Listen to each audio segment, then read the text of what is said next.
Two things very quickly. I am going to bring up a document just for organization purposes. I think everybody can see that. Again, I'll try to move through things pretty quickly, and I will elaborate on a few things mentioned by Chad. First of all, welcome. Good to see everybody. Those of you I know, good to see all of you, even virtually. Certainly, I appreciate the opportunity to serve as PDO. I was reelected this year. I didn't run against anybody, running unopposed, but I want to assure membership it was a rigorous campaign. I spent a lot of time in summer doing it. So, and I certainly want to congratulate the award winners yesterday. So I'll move through things very quickly. Quick updates, obviously, on this past year, calendar year offerings, and a little bit of information about the exam. Obviously, it was a messy year. This year, typically we offer most of our credits at the APA-OK conference. Not being able to do that, the 6-day conference, I thought worked out very well, exceptionally well.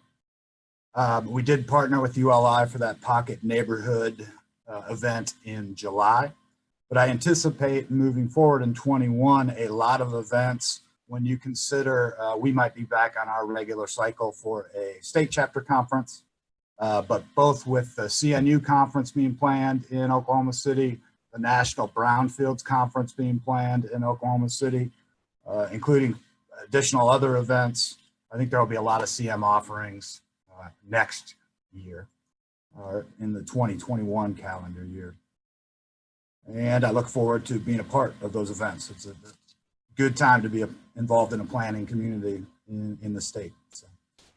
Moving to the exams this year were obviously a little bit of a mess. And I just want to be clear, the May exam, 2 cycles typically, obviously May, November, the May 20 exam was canceled. People who were registered for that exam were allowed to reschedule to a period of June and July and take it individually rather than be at a testing center. I do not believe anybody in the state of Oklahoma was affected by this. Because as people were preparing to register for that May exam in March and April, I think many people deferred the exam to a later exam period, November of 20. So, and in November of 20, which the exam period just ended on the 30 November, we did have, and my latest numbers show, we did have 3 persons that had applied, and my numbers are from mid-November, 3 people that had applied and 5 people that had actually registered. And I presume that they have taken the exam. I'll report back next year on just the rough passage rates. Just for context, in calendar year 18, we had 9 people take the exam. In calendar year 19, we had 14 people take the exam. And so calendar year 20, a little bit down, and I think that just reflects COVID or people moving their exam dates forward. The next scheduled exam date is obviously May of 21. The application period does not open until January 5th for that. So got a little bit of time till we know the numbers of people who will be taking it in May. And again, that may include people who deferred from the November 20 to the May 21 period. Moving to number 2 very quickly. If anybody has any questions, just shout at me at any time. Moving to number 2, and I believe Chad mentioned this. If you are in a 2-year cycle that was ending 31 December of 20 with a grace period typically through the national conference, you were automatically extended 1 year. So your 2-year reporting cycle is now effective 31 December of next year. And again, that typical grace period follows through off until the national conference, roughly May 1st of the following year. Many of you probably got emails about that. You were automatically bumped forward in that cycle. I was one of those people whose cycle was ending this calendar year who automatically got bumped. If anybody has any questions about that, certainly let me know. As Chad mentioned, we do have moving forward a couple changes in calendar year 22 to CM requirements. The total credit hour requirements, 32 hours over 2 years, will remain the same, but there will be a reduction in the law and ethics requirement from 1.5 hours to 1, and then the inclusion of a 1 hour climate requirement. And the interesting part of this debate is instead of having these 2 1.5 credit requirements, they moved to 3 1 hour requirements as reflected on that document.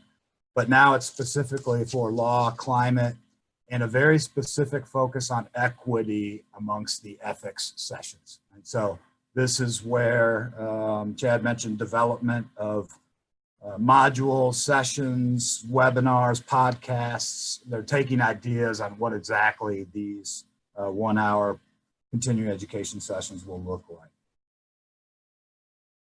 Again, if you do hold the AICP designation or plan to, this will go into effect calendar year of 22. Candidacy program, very quickly. The AICP candidacy program, many of you are familiar with the program. It began a few years ago, attempt by APA, AICP to increase the number of people seeking that credential. Briefly, it allows you to earn 16 credits of continuing education while in school, and then take the exam immediately after graduation, and then earn your 2 years of experience if you graduated from an accredited planning program. Rather than doing the experience and then taking the exam. 2 interesting things after a quick review over the last few years about the program. One of the frustrating things for students was the essays that needed to be submitted to take the examination. And beginning this year, and a change made by summer of 20, to go into effect in 21, attempt to separate the exam from the essays. And so a student could take the exam, as an example, in November of 20, but not have to submit their essays proving professional development until this spring of 21. And the benefit to students is that they are allowed to submit expedited reviews. So they know if they are meeting those professional development criteria that used to be a prerequisite of taking the exam.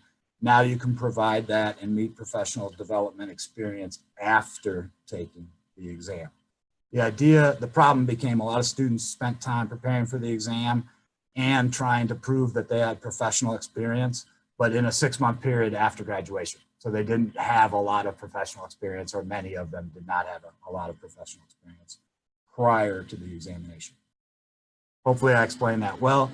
I will say this, the benefit to the student is it is a $100 exam fee, which is typically a $350 savings or so from the regular exam.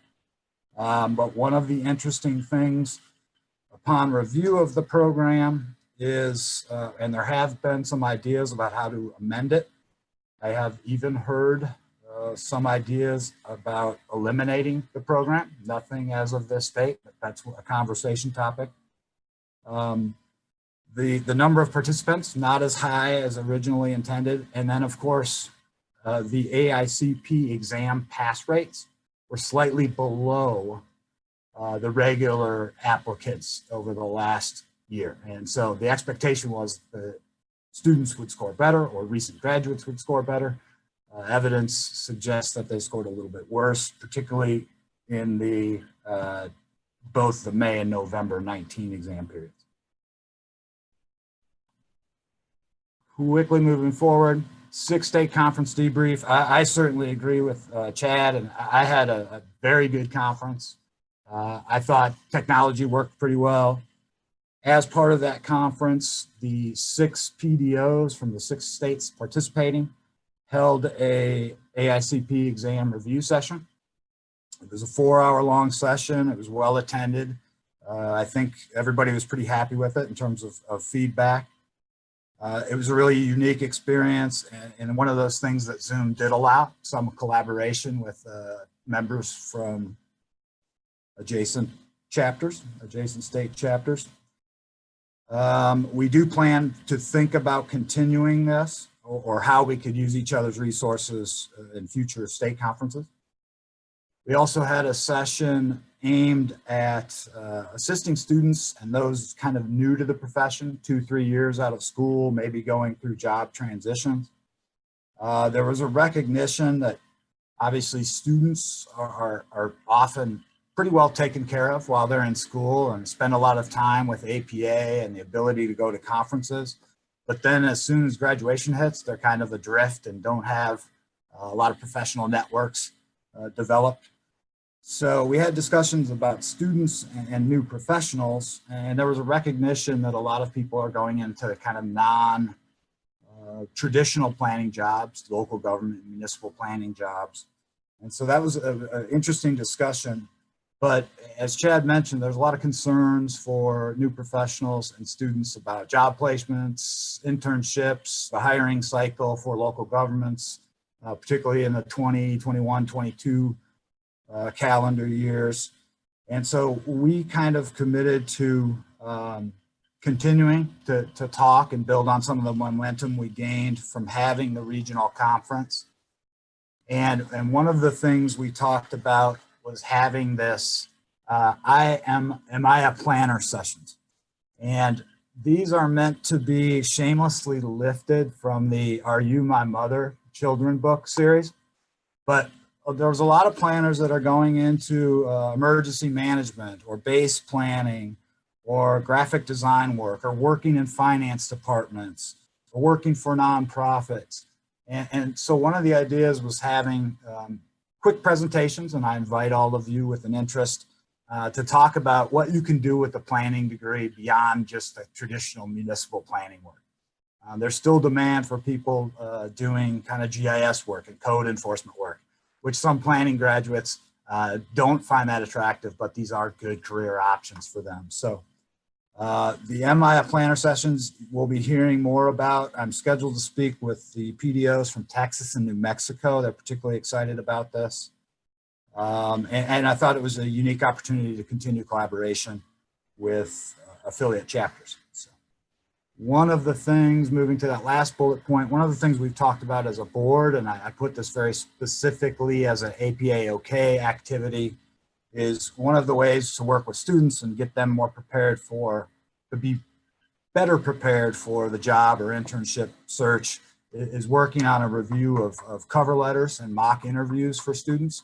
And that might be OU RCPL students, but it might be students from other chapters too.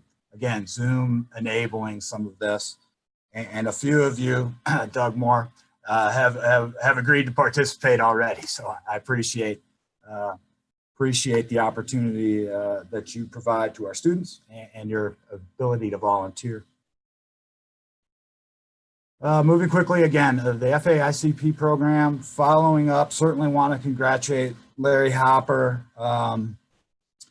Missed the Houston recognition, and then there was a brief recognition at the Six State Conference, so I'm glad we were able to briefly celebrate his accomplishments. The next application cycle, you see it there, due in August for the 2022 induction, which would happen at the 2022 conference, National Planning Conference. I get a couple questions about this each year, and we had a very quick conversation last year about this at the annual membership meeting. We do have about 30 people of our membership in the state that are eligible for this designation. The designation, the first step is 15 years of being an AICP member. But there is a lot of work to be done by the candidate and by the board itself. And so if there are people that have an interest, if you as an individual know someone who may be interested, or we may be interested in nominating and working with, cultivating that application, really the time to do that is now. Again, about 30 members, and there is a little bit of work done by both the board and the candidate. One of the changes this year to the application process is it used to be a very canned process in terms of what you submit.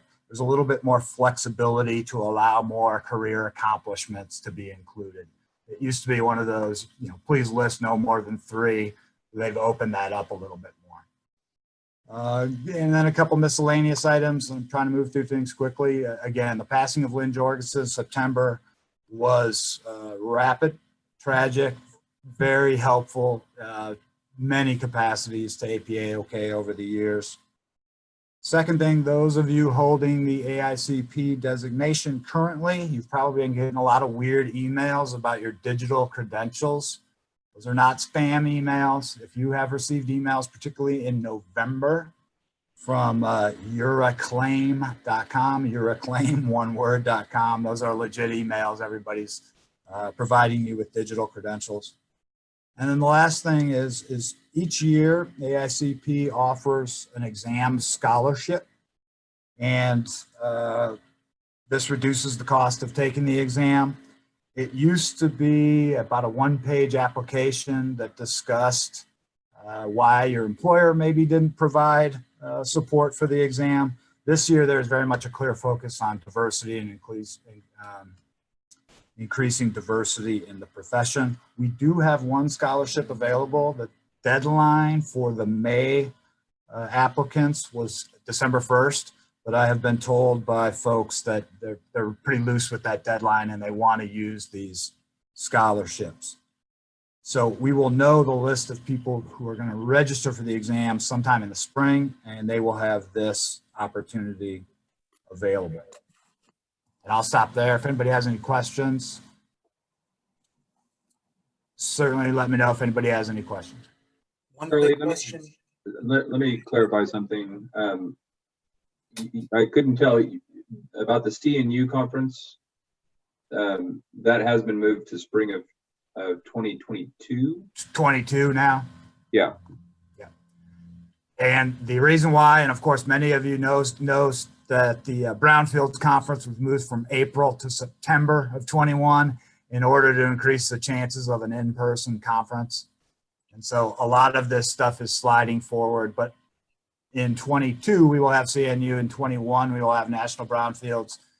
One of the other biannual activities we have is the Institute for Quality Communities Placemaking Conference. That is kind of on hold this year too, although I do anticipate some CM opportunities generated by the Institute this year. Quick question, Charlie.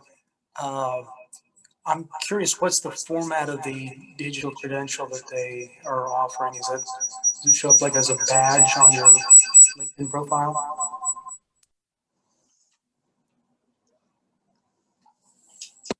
Oops, go take a look at the email that you sent. There was a lot of confusion about rolling out these digital credentials and what it meant. So I did it, and I think all I got was a badge on my LinkedIn profile that says I'm AICP. Yep.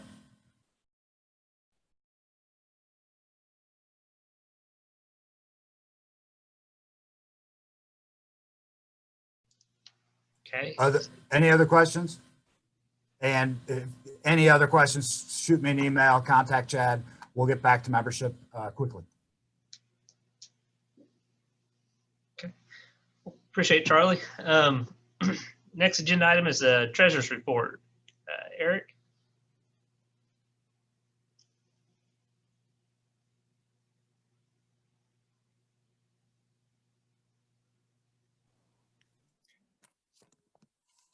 Okay.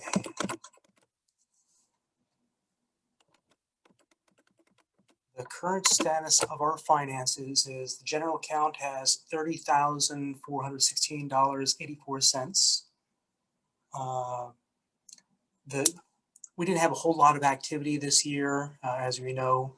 The biggest couple of events that we had were the joint conference with ULI that did return a small amount back, and also the APA C3 with Texas and the other state chapters.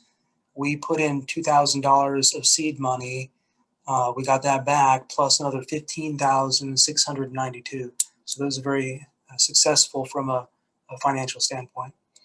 Our conference account has $11,880.75, and our CD investment account has $6,823.06. Also of note, the board did adopt the 2021 fiscal year / calendar year budget.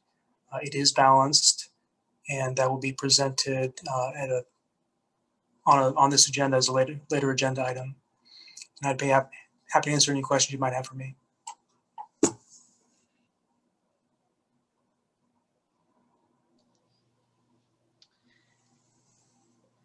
Since we have any questions, we'll go to the next item. The next item is the proposed budget of the 2021 budget. So we're going to present it to you guys. It's already been adopted, but if there's any questions or anything, that's kind of what we're looking at.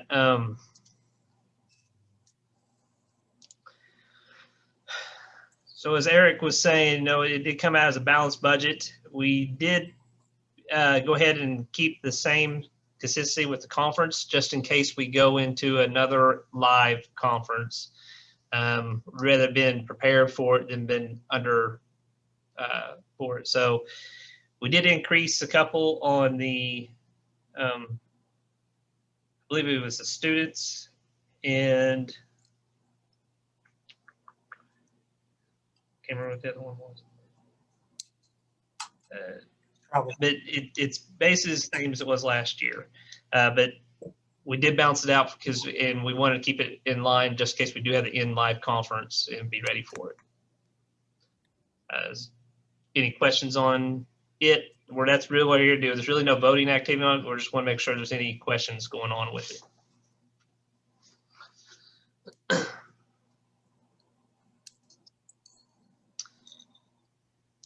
Okay.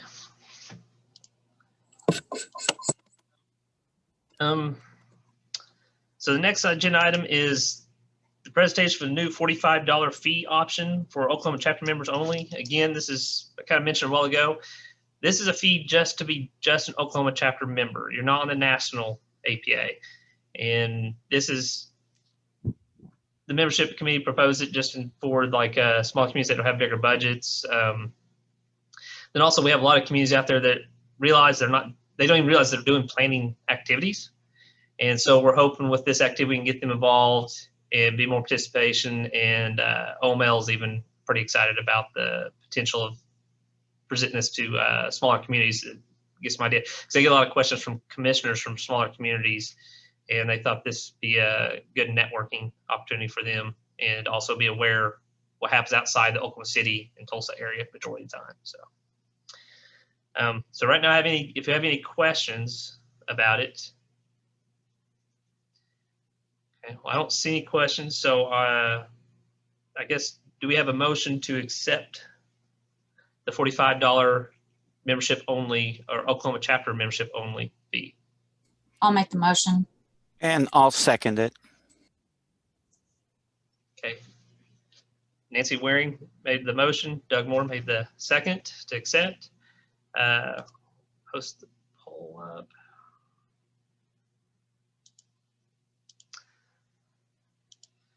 Okay, we have the poll up. You guys can vote on that.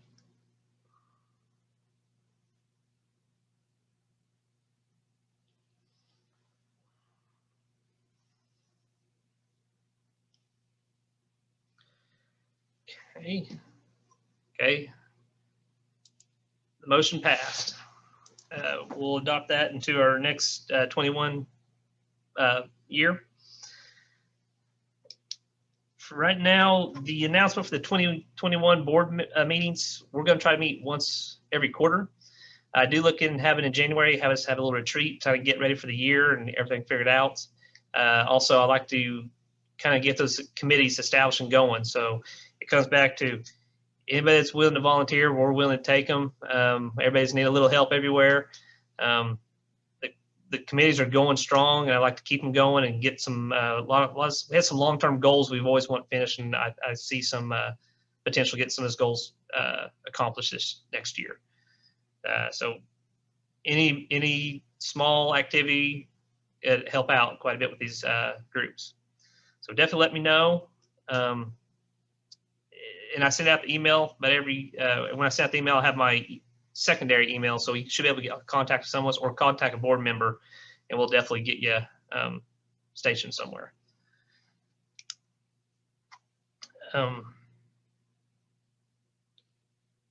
far as the next item, some miscellaneous discussions. Right now is this just kind of an open talk? Does anybody have any kind of concerns or questions with the board and the membership for this year and next year?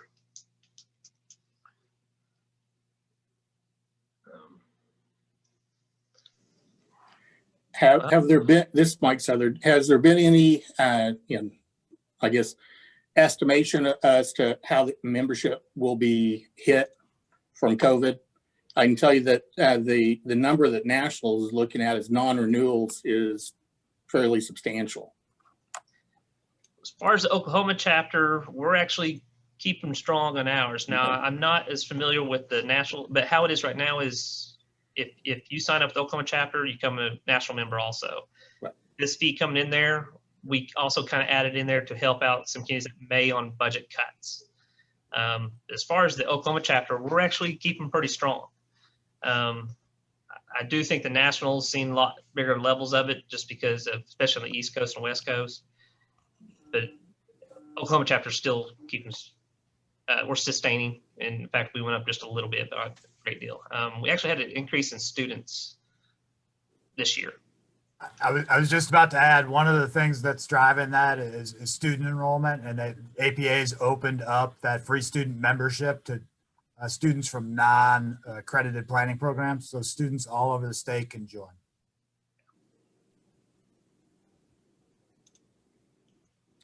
But where I was going with it is we may want to take a look and see if there are any members that are having to drop and either come up with a way to allow them. I know that IEDC has I guess, an alternative membership that's kind of a member in transition, where you could just do something where it's a significantly reduced where the individual might.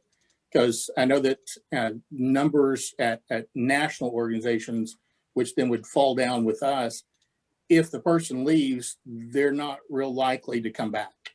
And I was just thinking if there's a way, instead of it being, I know national is $600 or $700, ours is not, but there's a way, whether it be free or keep it at a smaller amount if someone makes that request. I wouldn't make it out blanket, but if someone says, hey, my employer is cutting all of our membership dues, we may want to take a look at that just to be a good customer service.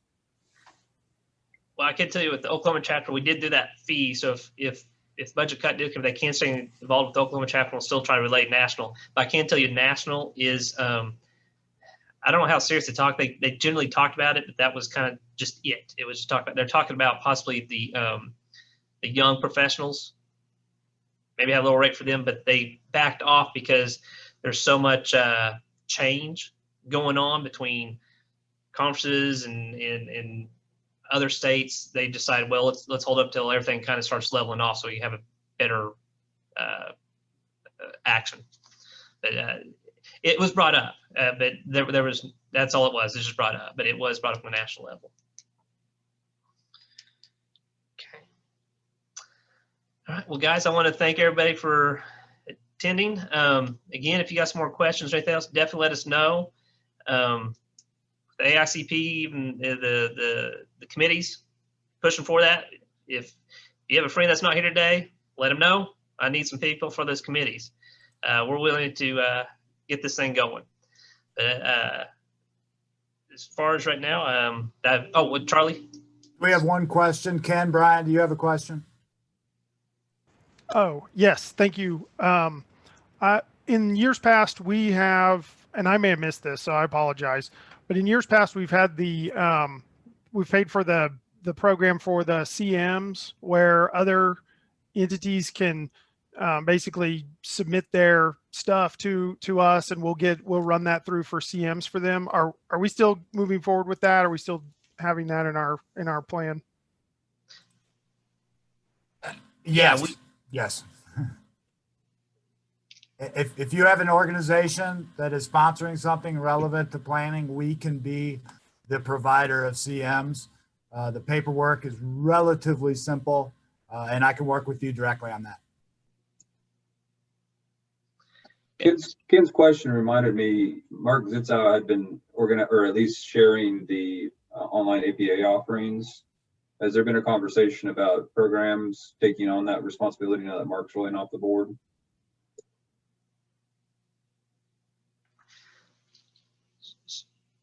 So is your question that the board doesn't handle it, or Well, with Mark going off the board, I just don't know who's going to be responsible for sharing those online credit opportunities. oh, you talked to Curious them. if anybody stepped up to say they would take that role on. This is Eric. I also get those emails, and we have continued membership with that, and I'd be happy to take that on.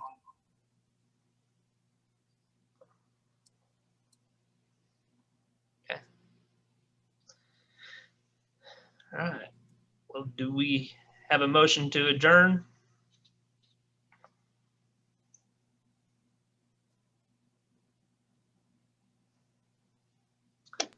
So moved. Got a motion? Got a second? Second. All right, guys. Well, thanks for coming. I want to appreciate everybody. And we'll try to keep you updated with all our information, and we'll see you guys next year. So you all be well.